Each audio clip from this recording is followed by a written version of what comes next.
पवित्र श्रीमद् भागवत गीता, पवित्र चारों वेद, पवित्र कुरान शरीफ, पवित्र बाइबल, पवित्र गुरु ग्रंथ साहिब, पवित्र कबीर साहिब की वाणी में छुपे हुए गूढ़ रहस्य अर्थात तत्व को जानने के लिए कृपया अवश्य सुनिए जगत गुरु तत्वदर्शी संत रामपाल जी महाराज के मंगल प्रवचन।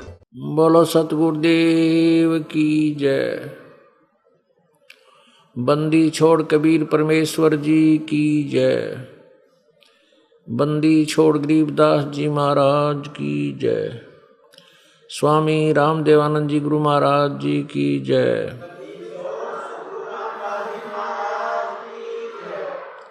सर्व संतों की जय।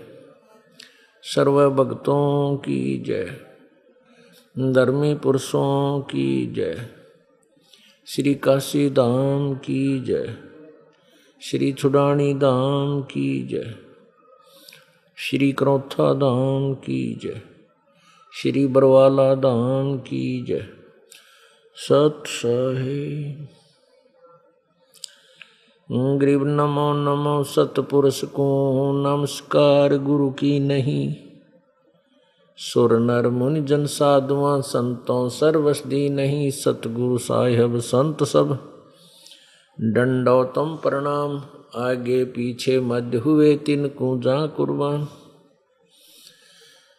निराकार निर्विषम काल जाल भय भंजनम। निर्लेपम निज निर्गुणम अकलनो बेशुंदनम।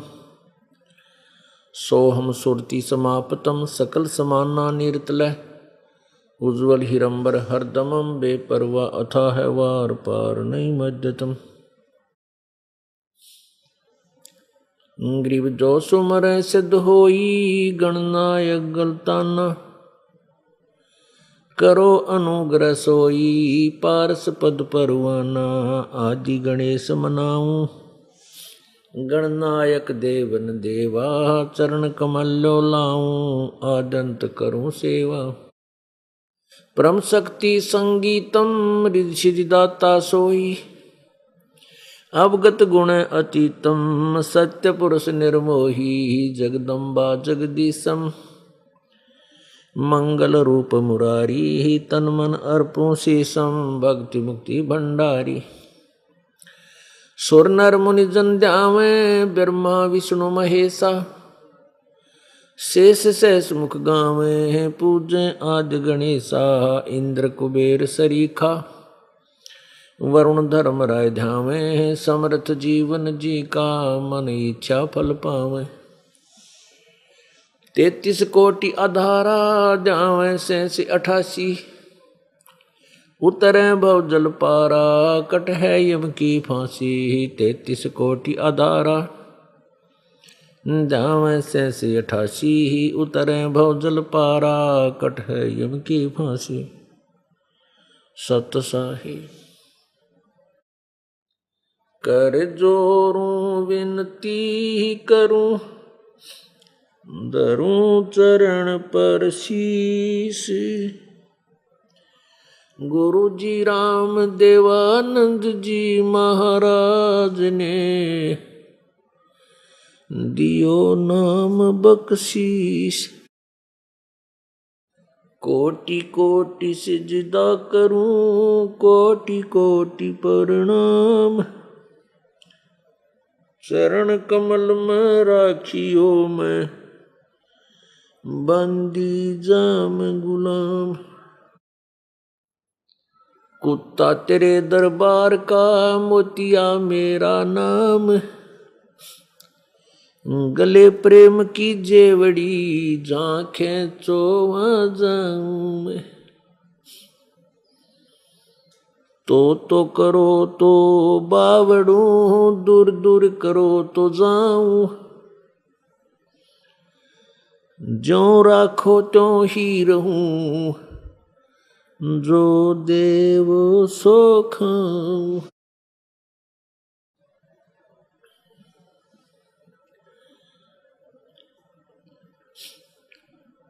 जय इब के सतगुरु मिले, सब दुख आँखों रोए।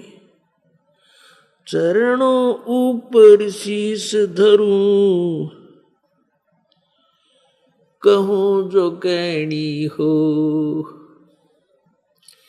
कबीर साईं मिलेंगे, पूछेंगे कुशलात। आद्य अंत की सब कहूँ, अपने दिल की बात।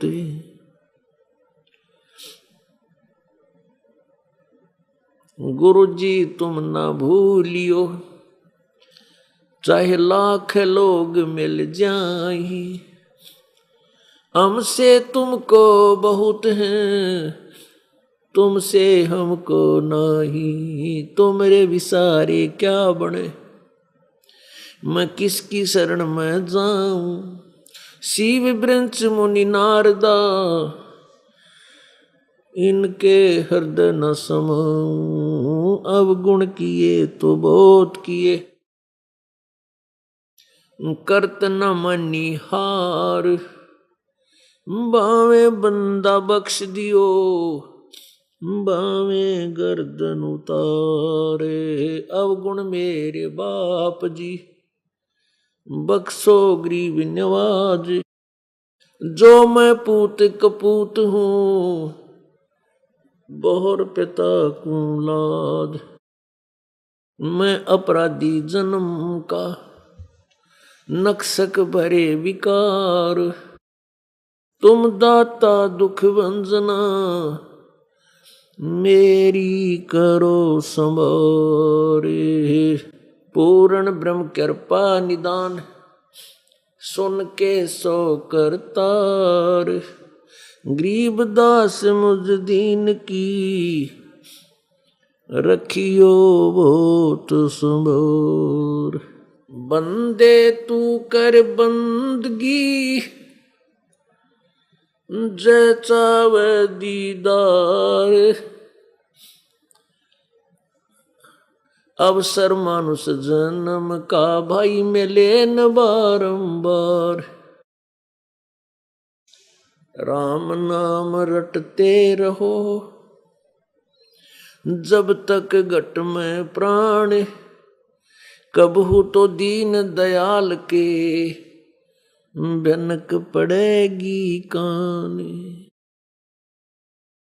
कबीर दुख में सुमरण सब करे, सुख में करे ना कोई। जय सुख में सुमरण करे, तो दुख कबू ना होवे। कबीर सुख में सुमरण किया नहीं, फिर दुख में करते याद। कह कबीरता दास की, फिर कौन सुने फरियाद।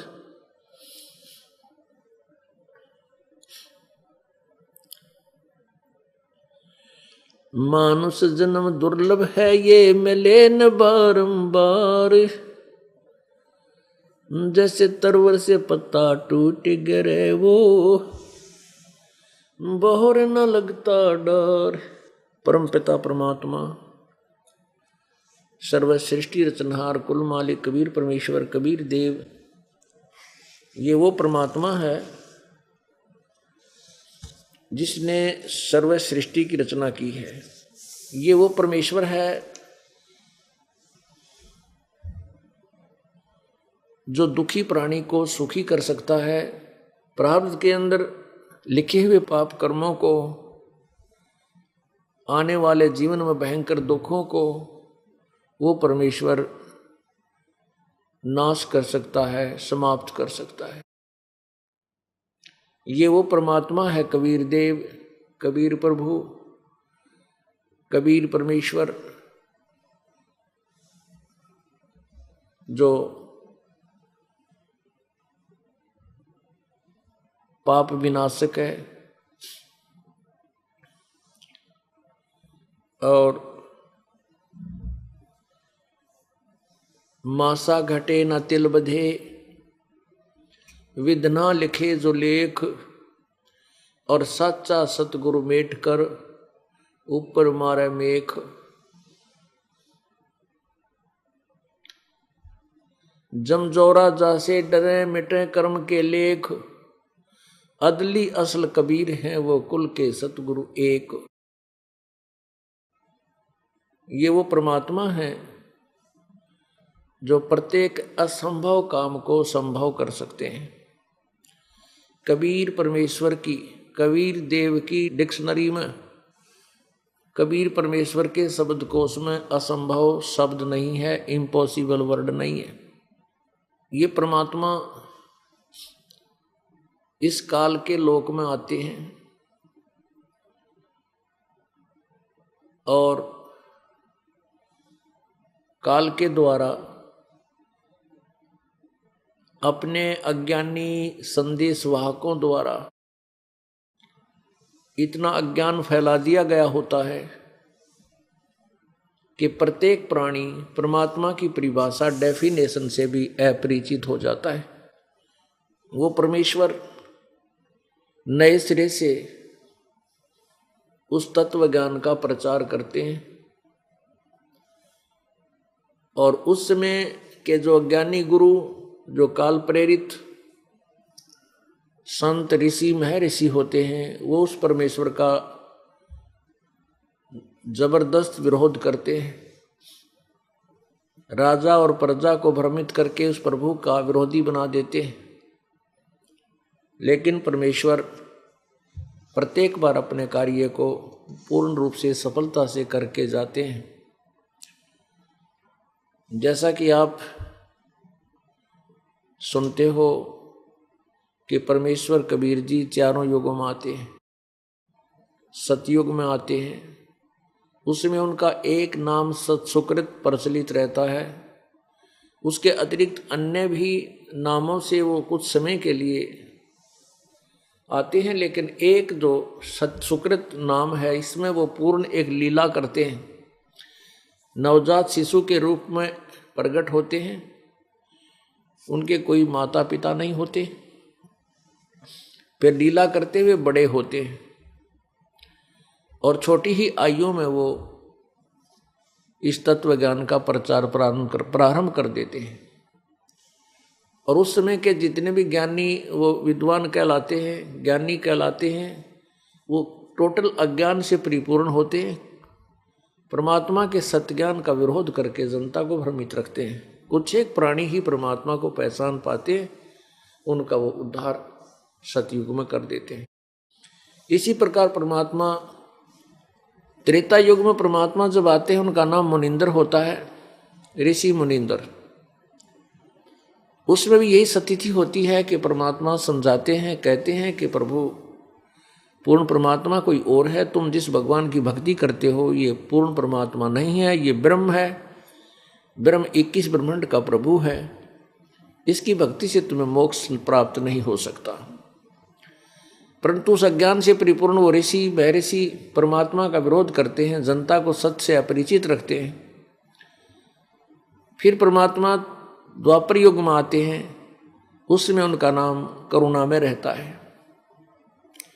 इसी प्रकार एक बालक रूप में प्रकट होते हैं, धीरे धीरे बड़े होते हैं। पूरा जीवन एक मनुष्य का, एक पूरा मनुष्य का जैसा जीवन वो जी करके एक लीला करके प्रत्येक युग में जाते हैं। इसी प्रकार परमात्मा कलयुग में आते हैं और कलयुग में उनका नाम कबीर होता है।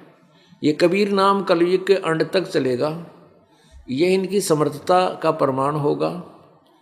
अन्य रूपों में भी वो आते रहते हैं, वैसे भी प्रकट हो जाते हैं, लेकिन कबीर रूप में जो आए थे इस कलयुग में सन 1398 से सन 1518 तक 120 वर्ष तक परमेश्वर इस धरातल पर रहे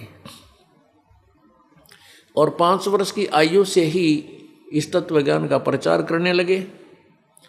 जिनके सामने वो प्राकांड विद्वान महर्षि कहलाते थे वो भी निरुत्तर हो जाते थे, लेकिन मानते कति नहीं थे, क्योंकि वो काल प्रेरित होते हैं। उस परमेश्वर ने प्रत्येक युग में आकर के अपने तत्व ज्ञान का ढंढोरा बजाया, ढोल पीटा।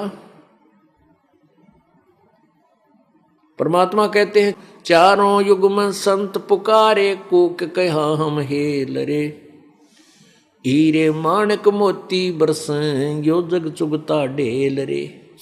परमात्मा कहते हैं कि चारों युगों में हम आए और मेरे संतों ने भी मेरे ज्ञान का डंडोरा पीटा, ऊंची आवाज लगा लगा कर जनता को पुकार पुकार के बताया कि तुम तो साधना करते हो गलत है, ये सच साधना जो हम बता रहे हैं ये है।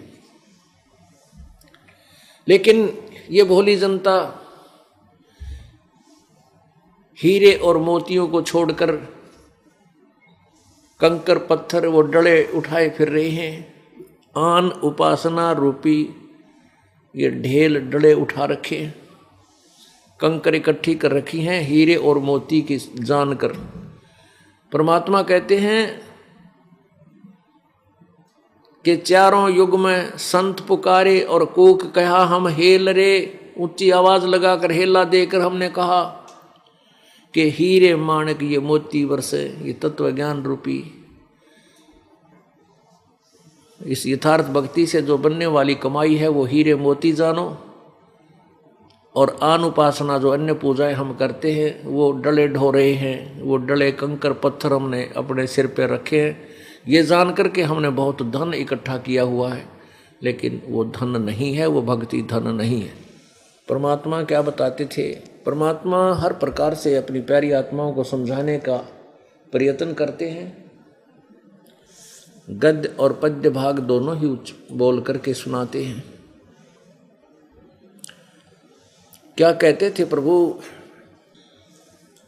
मत दे दी है बालम बैरेनु, मत दे दी है बालम बैरेनु, मत दे दी है बालम बैरेनु, मत दे दी है बालम बैरेनु, मत दे दी है बालम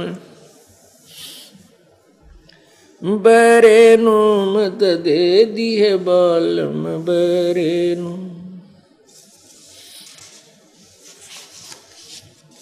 मैं तो दे दी है बालम बैरेनु, मैं तो दे दी है बालम बैरेनु, मैं तो दे दी है बालम। संसारी दी गल्ला चिन्ह ना बूझे शब्द जो गहरेनु, संसारी दी गल्ला चिन्ह नहीं बूझे शब्द जो गहरेनु, ये मुर्दों से ती प्रीत लगावे न जाने सतगुरु मेरेनु। मत दे दी है बालम बैरेनु, मत दे दी है बालम बैरेनु, मत दे दी है बालम बैरेनु, मत दे दी है बालम बैरेनु। श्वेत छतर सिर मुकुट बिराजे देखत ना उस चेहरे नु, श्वेत छतर सिर मुकुट बिराजे देखत ना उस चेहरे नु, ऊंची थड़ियां खेती बोवे ये भूल रहे निज डेरे नु, ऊंची थड़ियां खेती बोवे ये भूल रहे निज डेरे नु। मत दे दी है बालम बैरेनु, मत दे दी है बालम बैरेनु, मत दे दी है बैरेनु, मत दे दी है बालम बैरेनु। ये संसार समझदा नाही कहंदा श्याम दोपहरे नू ये संसार समझदा नाही। कहंदा श्याम दोपहरे नू गरीब दासिए वक्त जात है रोवोगे इस पैरे नू। गरीब दासिए वक्त जात है रोवोगे इस पैरे नू। मत दे दी है बाल्यम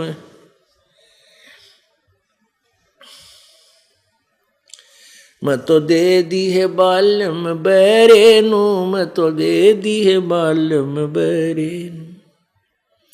ये संसार समझदा नाही। कहंदा श्याम दोपहरे नू ये संसार समझदा नाही। कहंदा श्याम दोपहरे नू गरीब दासिए वक्त जात है रोवोगे इस पैरे नू। गरीब दासिए वक्त जात है रोवोगे इस पैरे नू। मैं तो दे दी है बाल्यम बैरे नू। मैं तो दे दी है बाल्यम बैरे नू। मैं तो दे दी बैरे नू। मैं तो दे दी है बाल्यम बैरे नू। पुण्यात्माओं,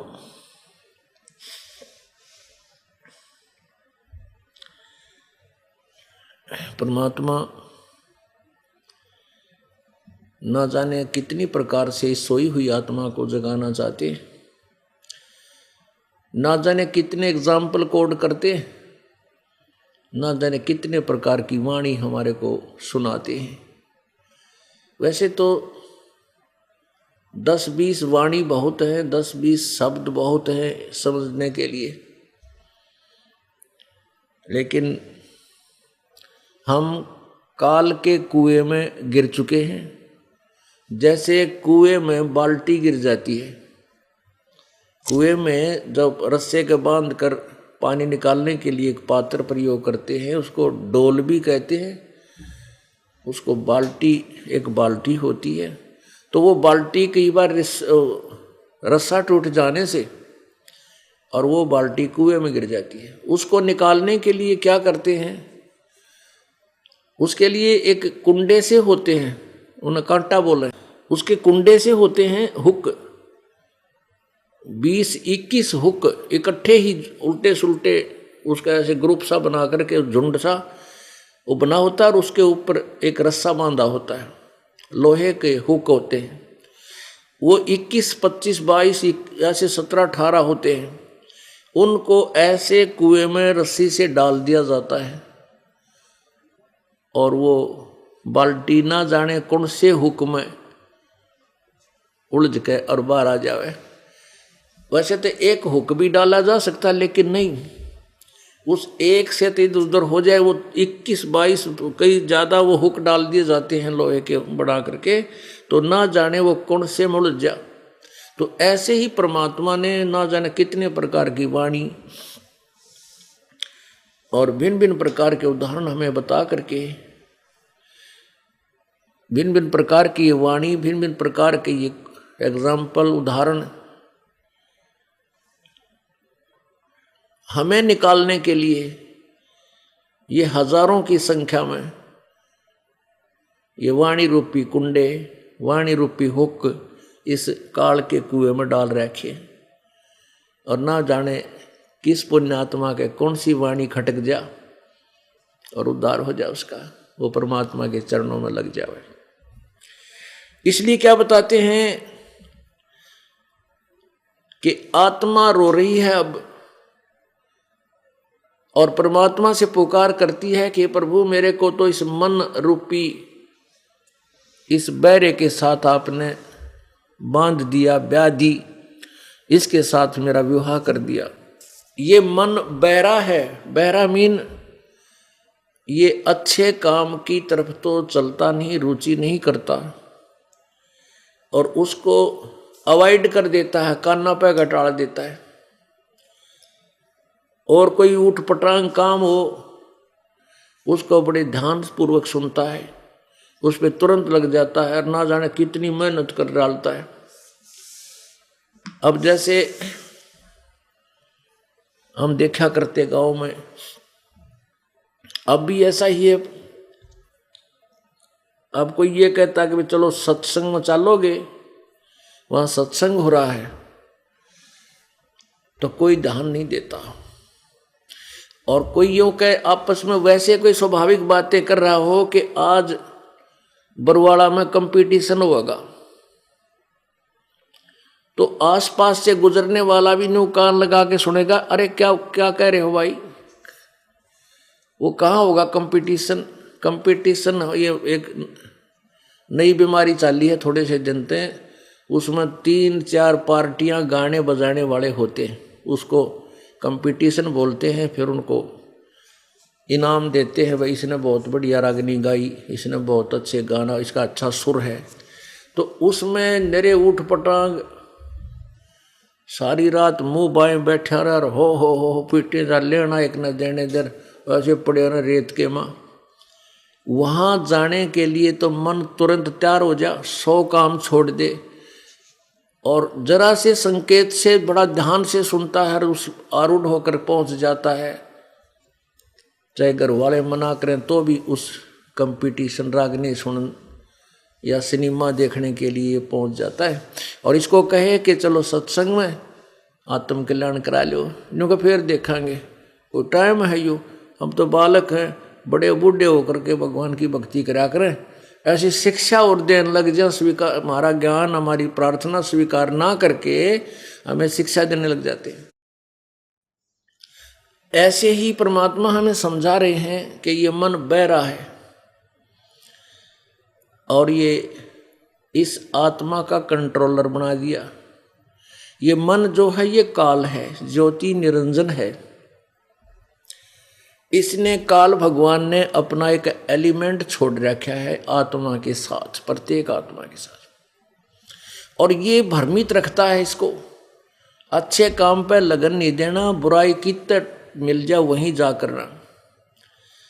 अब देखो शराब, तम्बाकू, बीड़ी हुक्के में डाल के प्रयोग करना, मांस खाना, बताइए किसने बताया और कैसे तम्बाकू बनाया, फिर तम्बाकू बीजा, फिर पता नहीं उसमें कितना साजबाज मिला के फिर तम्बाकू कूट छेद के 36 पंगे करके फिर हुक्का बनाया हुआ तोब है। इसमें दिमाग खराब रखा और फिर पीओ गुड़ गुड़ अंदर जो कार्बन डाइऑक्साइड ठोक के इस पवित्र स्थान भगवान के स्थान में यो ढूंढ लिया और बना लिया कि कितना तरीका, फिर उसमें पानी डालना मार बेगन तार दे, फिर यह शराब बना ली, वो तेरा गजब हो।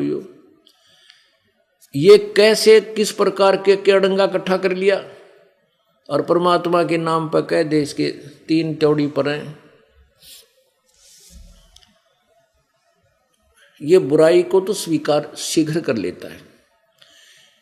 जब तक ये परमात्मा के चरणों में प्राणी नहीं आता तब तक इसने बहुत ऊट पटांग बातें अच्छी लगती हैं। किसी की चुगली करने लग जा,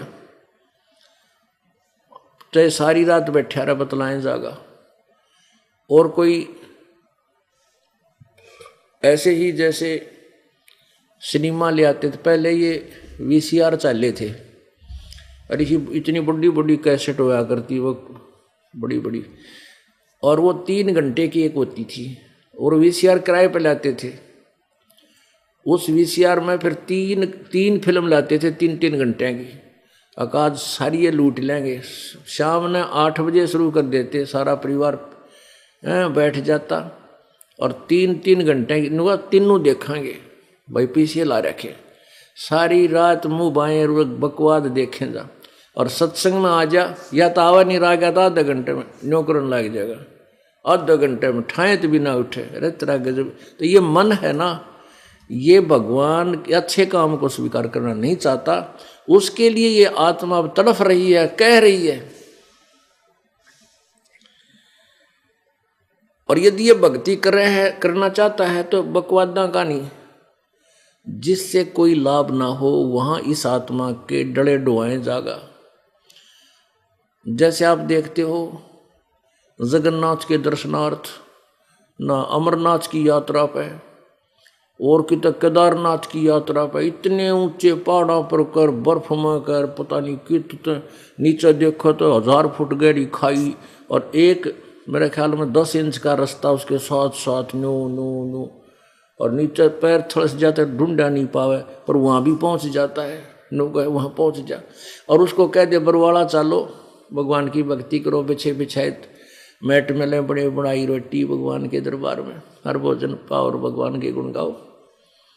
जो कहना वहाँ के दरिया है वहाँ चलेंगे वैष्णो माता के वहाँ चला जाएगा। तो इस काल ने इस मन ने इस आत्मा को भ्रमित करके अपने जाल में फंसाए रखना है।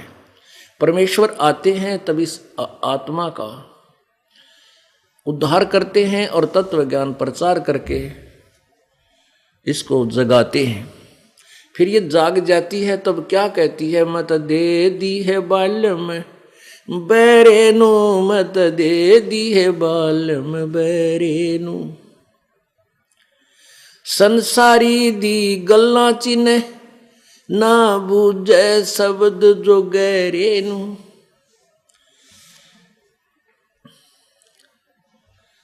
ये दास इतने बड़े बड़े सत्संग करके 2-2 ढाई घंटे एक टाइम और महीने में 2-2 बार सत्संग करते हैं।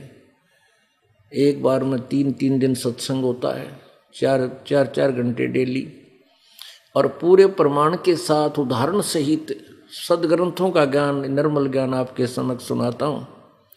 फिर भी आप ये ज्ञान सुनकर उपदेश भी ले लेते हो और क्योंकि हमारी संख्या भी कम है और ये डरे डोनिया की संख्या भी ज़्यादा है जो शास्त्र विरुद्ध साधना करते हैं, उनमें से कोई भी आता है आपको भ्रमित कर देता है और फिर आप उनकी बातों को फिर भी मान जाते हो क्योंकि ये मन है, यह बड़ा उस्ताद है, इसने ठेका ले रखा है काल तय कि मैं तेरे जालते बाहर इसने जान कौन दूं।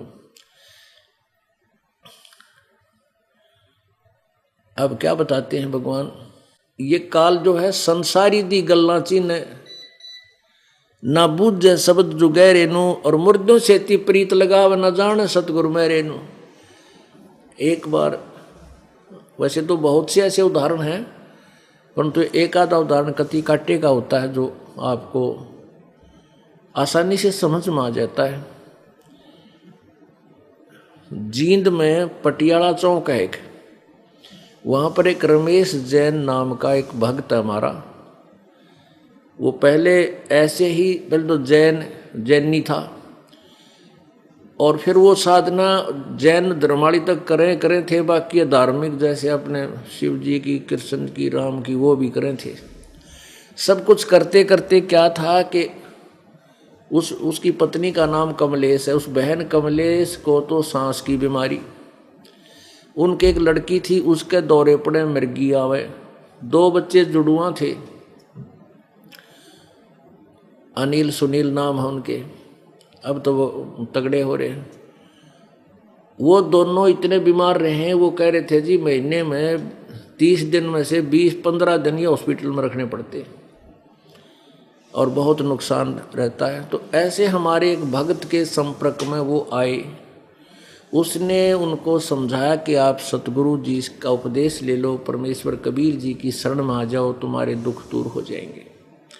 अब वो तंग हो रहे थे, कति सब जगह थक लिए थे, सारे जैन धर्म की साधना कर ली थी और हिंदू धर्माली भी कर ली थी और जो भी जहाँ की तरह पीर पैक या कहीं भी बताओ थे वहाँ भी जाते थे।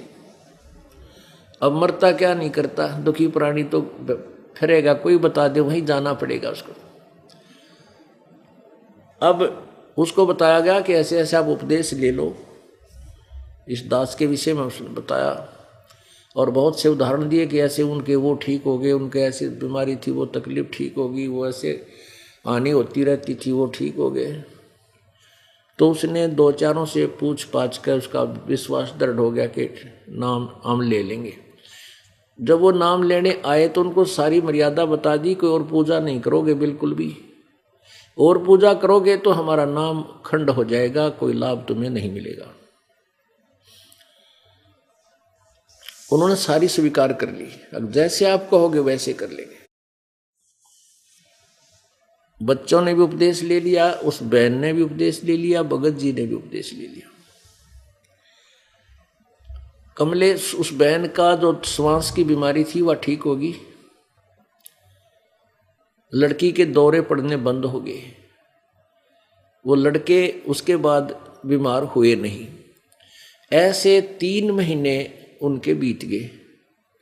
और फिर क्या हो गया कि ये गुग्गा पीर की पूजा आएगी, नौमी।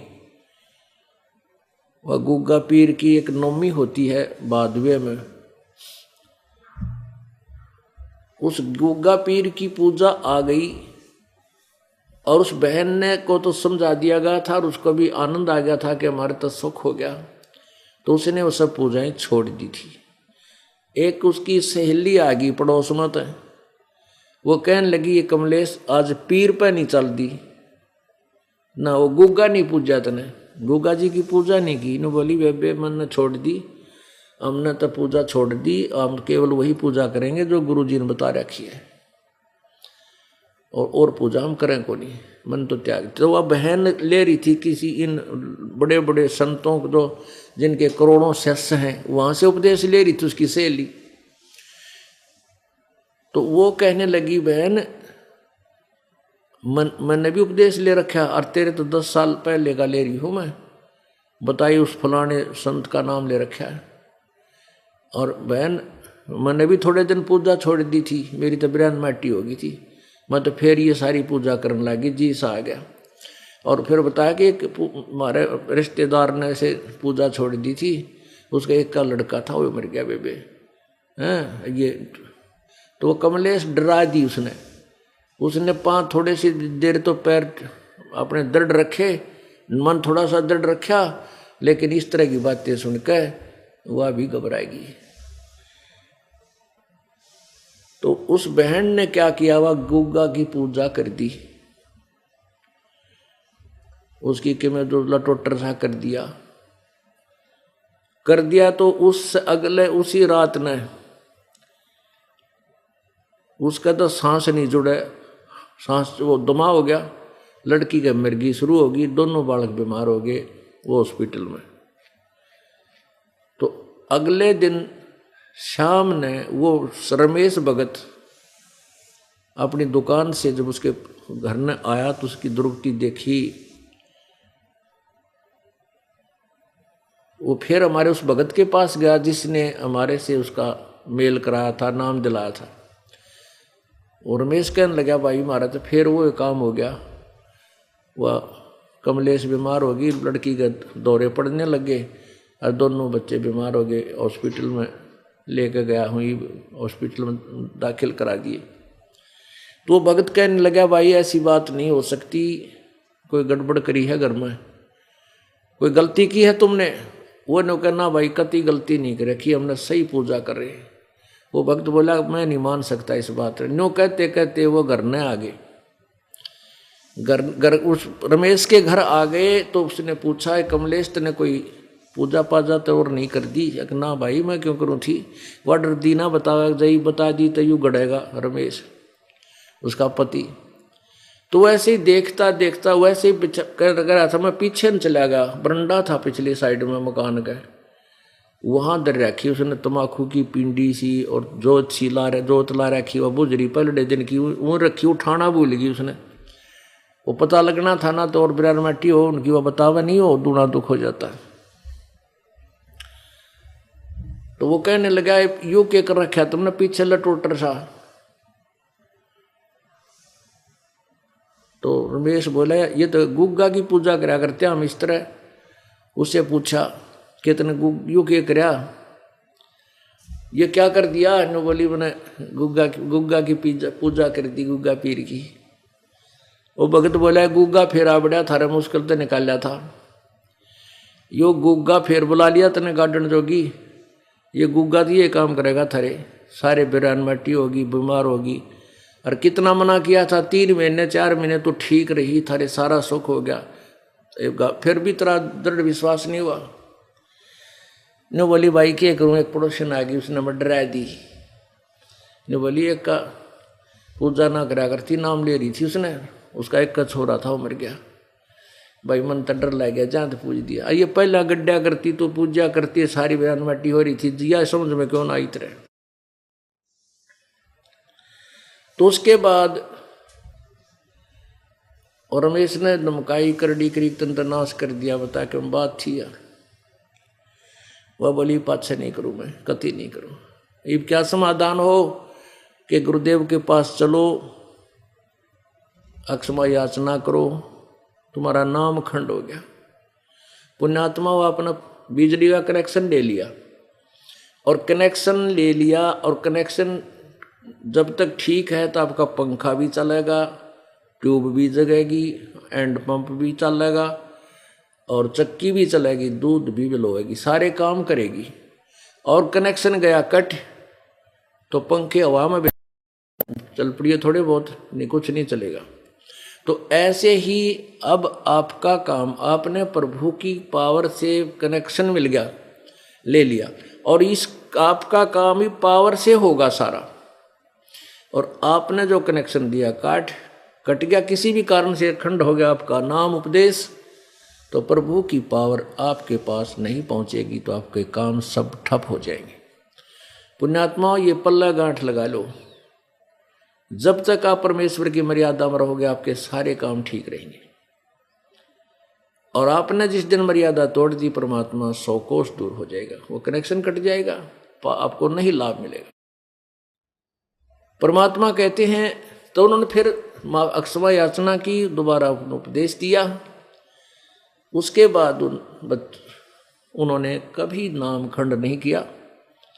आज लगभग उनको 12-13 वर्ष हो गए, और प्रत्येक समागम में आते हैं, और सब मौज होगी, कोई बीमारी घर में रही नहीं।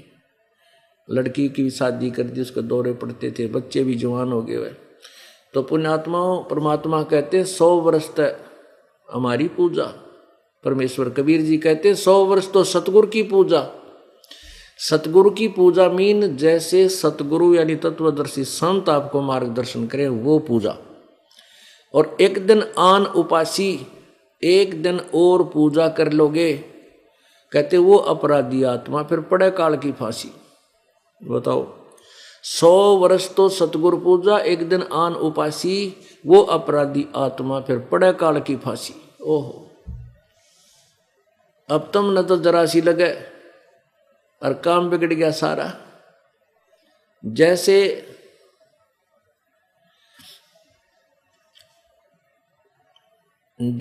श्री रामचंद्र जी वनवास में थे,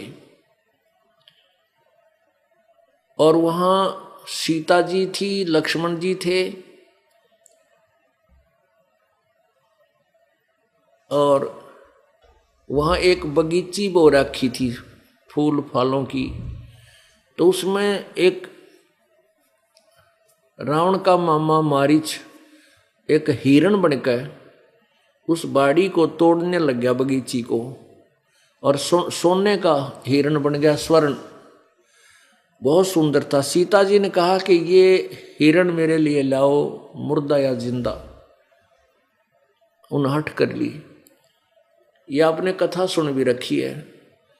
श्री राम जी जब वहां से चलने लगे, सीता की जिद देखकर, हठ देख करके, राम लक्ष्मण को कहकर चले गए, भैया तू मत आना मेरे पीछे से, अकेली सीता जी को नहीं छोड़ना है, और आए भी किसी कोई मजबूरी भी बन जावे तो इसके चारों तरफ मंत्रित रेखा खींच कर आना। तो कहने का भाव ये है कि श्री रामचंद्र जी चले गए, वहां जाकर के उस मायावी हिरण ने, मारीच ने आकाशवाणी की, हा राम, हाय लक्ष्मण मर गया, हाय लक्ष्मण मर गया। तो सीता जी ने लक्ष्मण को कहा, तेरा भाई मर गया, तू जा। अब लक्ष्मण नहीं चाहता था कि मैं जाऊं, कोई आपत्ति ना आ जाए, लेकिन सीता ने कटु शब्द कहे कि तू चाहता है कि तेरा भाई मर जा और तू मुझे पत्नी बनाना चाहता है। इस तरह की कटु शब्द सुनने से उसने कहा, माता मैं जाऊं हूं, बड़े भाई की बहन पत्नी है, लेकिन एक काम करना, मैं ये चारों तरफ ये रेखा खींच के जाता हूं इस कुटी के, इससे बाहर मत जाना। ऐसा कहकर वो चला गया। पीछे से रावण ने षड्यंत्र रचा, एक साधु रूप बनाया और आकर के कुटिया से दूर खड़ा होकर कहा, माई आटा देना। अब सीता जी ने कहा कि बाबा जी अंदर आके ले जाओ, ऋषि जी लो आटा ले जाओ। अब जो ही रावण आगे को चला, वो कुटिया से बाहर निकली। कुटिया से थोड़ी दूरी पर वो रेखा थी। रावण निकट आने लगा तो एकदम उस लक्ष्मण द्वारा लगाई गई रेखा से अग्नि की लपट निकली रावण को खत्म करने के लिए। रावण 10 कदम पीछे गया, बैक गिरते, और कहा, माई बाहर आकर के आटा डाल जा, तूने आटा देना है तो नहीं तो साधु रुष्ट हो जाएगा और ये कर देगा और वो हो जाएगा। अब सीता जी ने सोचा, बाबा जी तो है, संत है, और क्या क्या फर्क पड़े है इस रेखा का उल्लंघन करके, अभी डाल के आटा मैं फट वापस आ जाऊंगी। अब उसने यही अपनी सोचते और उस मर्यादा का उल्लंघन कर दिया सीता ने। ज्यों ही वो लक्ष्मण उस रेखा को पार करके गई, 2 कदम आगे गई थी, तभी रावण ने भाग करके उसको उठा लिया और उठा करके अपनी कैद में डाल दी। अब क्या जुल्म हुआ, सीता ने तो ये सोचा था क्या फर्क पड़ा है, रेखा को पार कर लेती हूँ और शीघ्र ही वापस आ जाऊंगी। वो बौड़ी बूझ थे, इतना कुछ कह के गए थे कि तू इससे बाहर मत निकलना। वो मूर्ख थे क्या? लेकिन हम अपनी सूझ मनमाना आचरण करके हम दुखी हो रहे हैं। सीता ने मनमाना आचरण किया, रेखा का उल्लंघन, मर्यादा का उल्लंघन कर दिया, और क्या बना, आप दुखी हुई, श्री राम दुखी हुआ, लक्ष्मण भटका और करोड़ों आदमी मर गए जब सीता वापस आई। तो पुण्यात्माओं, परमात्मा की जो मर्यादा है इसको तुम तोड़ दोगे या लक्ष्मण की ऐसी रेखा समझ लेना, काल तुरंत आपको चक ले जाएगा, फिर नहीं बात सूत में आओगी। तो जब तक हंसा हमरी आना और काल लगे ना तेरा बण, कहते जब तक ये आत्मा मेरी मर्यादा में रहेगी तब तक काल तेरा कोई भी अटैक, किसी प्रकार का भी झटका इन पुण्यात्माओं को नहीं लग सकता। तो हम परमात्मा की बात को, तत्व ज्ञान को महत्व कम देते हैं और संसारी लोगों की बातों को तुरंत ग्रहण कर लेते हैं, उन्हीं को उसको आचरण कर लेते हैं। उसके बारे में बता रहे हैं कि संसारी दी गल्ला चिन्ह नहीं बूझे शब्द जो गहरे नू, ये मुर्दों से ती प्रीत लगाव न जान सतगुरु मेरे नू, मैं तो दे दिए बाल्यम बैरे नू। संसारी लोगों की बातों को तो तुरंत मान जा, और हम ये गहरी बातें जो बहुत गूढ़ रहस्य आपको बता रहे हैं, यथार्थ ज्ञान बता रहे हैं, इनको सुनने को तैयार नहीं, इनके ऊपर आचरण नहीं करते। और मुर्दों से ती प्रीत लगाव न जाने सतगुरु मेरे नू, मुर्दों से ती, जैसे प्रत्येक गांव में और प्रत्येक नगर में, शहर में कितने पीर की मड़ी पाओगी, और कहीं पर कोई बाबा जी की, कि हमारे यहाँ बाबा की पूजा करती, जोड़ डाले बाबा की, फलाने बाबा की। और परमात्मा कहते हैं उन मुर्दे जो मर चुके हैं उन मत प्रीत लगावें और ना जाने सतगुरु मेरे नू। जिंदे सतगुरु को छोड़कर उन मरे हुए बाबा जी और उन गुरु, पीर माने गुरु, वो नकली पीर गुरु हुआ करते थे, वह भूत बन गए। और वो भूत बन के जहाँ वो उनके अंतिम संस्कार किया था, उस अपने शव के उस ऊपर बनी हुई यादगार के वहीं चक्कर काटते रहते हैं। तो परमात्मा कहते हैं कि जैसे कोई वैद्य था और उस वैद्य की होगी मृत्यु, वह जब जीवित था नवज देखता था, दवाई बनाकर गोट के बढ़िया पुड़िया दे देता था, अगले बच्चा बेटा बेटी इसको ऐसे ऐसे खाना, ये इसके जो है पथ्य रखना, ये परहेज रखना। वो बच्चा, वो रोगी स्वस्थ हो जाता था उस जीवित वैद्य के द्वारा दी गई औषधि से। अब वो वैद्य मर जावे, उस वैद्य की मृत्यु हो जा, उसके बाद उस वैद्य के जहाँ अंतिम संस्कार करे वहाँ यादगार बना दे कोई, और फिर वहाँ मत्था टेक कर नो कहे वैद्य जी मुझे स्वस्थ कर दो, हे वैद्य जी मुझे स्वस्थ कर दो। क्या ये बात न्याय संगत है? नहीं। अब वहां वो वैद्य नहीं है जो नब्ज देख करके दवाई देता था, रोग को पहचान लेता था। वैसा ही वैद्य और जीवित ढूंढना होगा, और उस वैद्य के पास जाकर के आपने वो दवाई औषधि लेनी होगी। इसी प्रकार जो संत गुरु पीर मृत्यु को प्राप्त हो चुके हैं, उनकी यादगारें बनी हुई हैं, उनकी हम वहाँ जाकर के कोई मन्नत मानते हैं, कुछ कुछ करते हैं, मन्नत मांगते हैं, वहाँ कुछ संकल्प करते हैं, फिर वहीं डाल आते हैं। तो उन मरे हुए गुरु पीर के उन यादगारों पर जाने से आपको कोई लाभ नहीं होगा। आपने जीवित संत गुरु ढूंढना होगा जो तत्व ज्ञान से परिचित हो, पूरा ज्ञान हो, समाधान हो, उसको नाम देने का आदेश हो। उस संत से आपको पूर्ण लाभ मिलेगा। पर्वत पर्वत में फिरा कारण अपने राम, राम जैसे संत मिले जिन सारे सब काम। प्रभु कहते हैं, कबीर परमेश्वर आप ही परमात्मा हैं, परमेश्वर हैं, और आप ही एक भक्त की भूमिका करते हैं। हमें समझाने के लिए कहते हैं, पर्वत पर्वत में फिरा कारण अपने राम, राम जैसे संत मिले जिन सारे सब काम। परमात्मा की तलाश में, और पर्वत पर्वत ना जिसने भी जहां बताया वहीं घूम रहा था, लेकिन उस परमेश्वर जैसे संत मिले, पूर्ण संत मिले, उनसे जब उपदेश लिया, उनके बताए मार्ग से साधनाएं की, तो फिर हमारे सारे काम सिरे जो भगवान करता है, जो परमात्मा से लाभ मिलते हैं, हम सुना करते, तो वो वहां नहीं मिले जो इधर उधर हम भटक रहे थे, उस संत के पास मिले। राम जैसे संत मिले। कबीर परमेश्वर कहते हैं, मम संत मुझे जान मेरा ही स्वरूपम। जो मेरा प्रतिनिधि, मेरे द्वारा भेजा गया संत है, उसको मेरा ही स्वरूप समझना। अर्थात मम संत, मेरे संत को मुझे ही समझ, मेरा ही स्वरूपम। पुण्यात्मा जैसे प्रधानमंत्री जी अपना कोई रिप्रेजेंटेटिव, अपना कोई जो है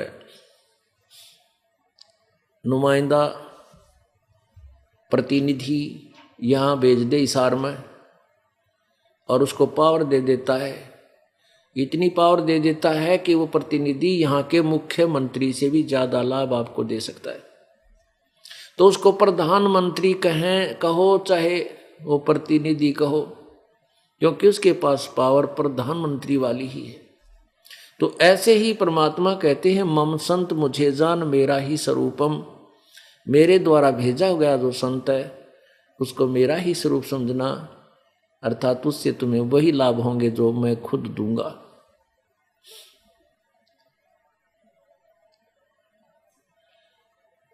अब क्या बता रहे हैं?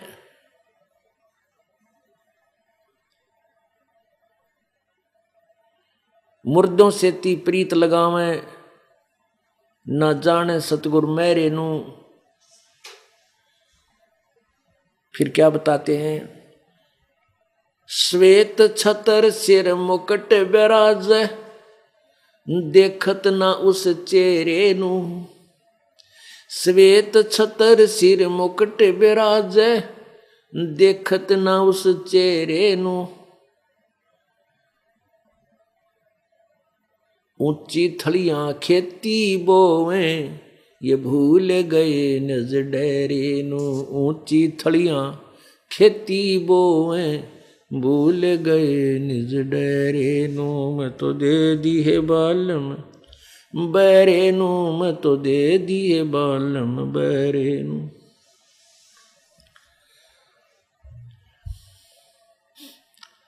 पुण्यात्माओं,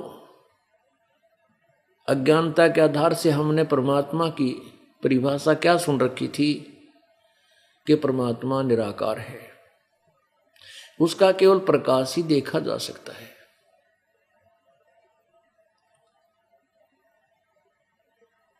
एक बात तो ये विचार करने की है कि हमारी बुद्धि बिल्कुल काम करना बंद कर चुकी थी भगवान के बारे में।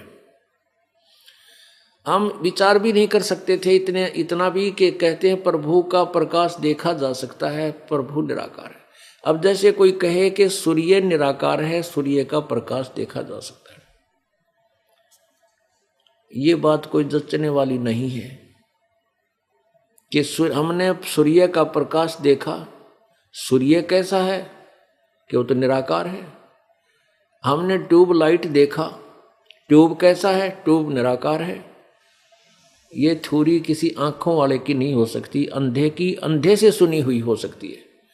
ऐसे ही हमने अभी तक जितने भी ऋषि महर्षि गुरु संत जिनसे सुना, उन्होंने यही बताया परमात्मा निराकार है, परमात्मा निराकार है। वो दिखाई थोड़े देता है, वो तो अनुभव की बात होती है। और फिर कहते हैं परमात्मा का केवल प्रकाश देखा जा सकता है, शरीर के अंदर समाधि दशा में प्रकाश देखा जा सकता है। भले आदमी, अब परमात्मा बिना प्रकाश किसका देखा? परमात्मा परमेश्वर स शरीर है, मनुष्य सदृश उसका शरीर है। जब तक हम तत्वज्ञान से अपरिचित रहेंगे हम भक्ति नहीं कर सकते, हम पूर्ण लाभ प्राप्त नहीं कर सकते। जब तक हमारा पूरा सब कंसेप्ट क्लियर नहीं होंगे तब तक हम भक्ति मार्ग पर अधिक समय तक नहीं चल सकते। जिस समय आपको परिपूर्ण ज्ञान हो जाएगा फिर आपका मोक्ष निश्चित है, क्योंकि आप डगमग नहीं हो सकते, आप पथ भ्रष्ट नहीं हो सकते। रास्ते से भ्रष्ट होकर के दिशा भ्रष्ट होकर के दूसरी दिशा में चल करके कुमार्ग पर चल कर हम अपने निज घर नहीं जा पाए।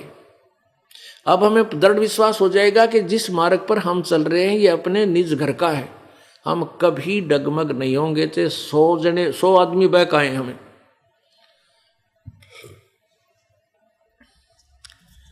इसलिए हमें सबसे पहले ये जानना होगा कि परमात्मा कैसा है, वो साकार है या निराकार है।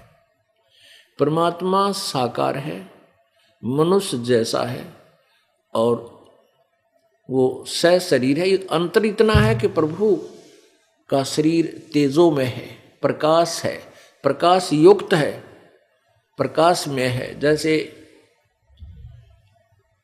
अब सूर्य है, ये प्रकाश युक्त है, तेजो में है।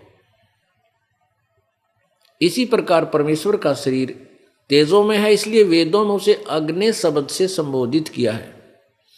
अग्नि का अर्थ होता है प्रकाश युक्त, प्रकाश में परमेश्वर। अग्नि तनुरसी, हे प्रकाश में परमेश्वर आपका शरीर है। विष्णुवे तवा सोमस्य तनुरसी, उस परमेश्वर का सबके धारण पोषण करने के लिए भी उसका एक शरीर है।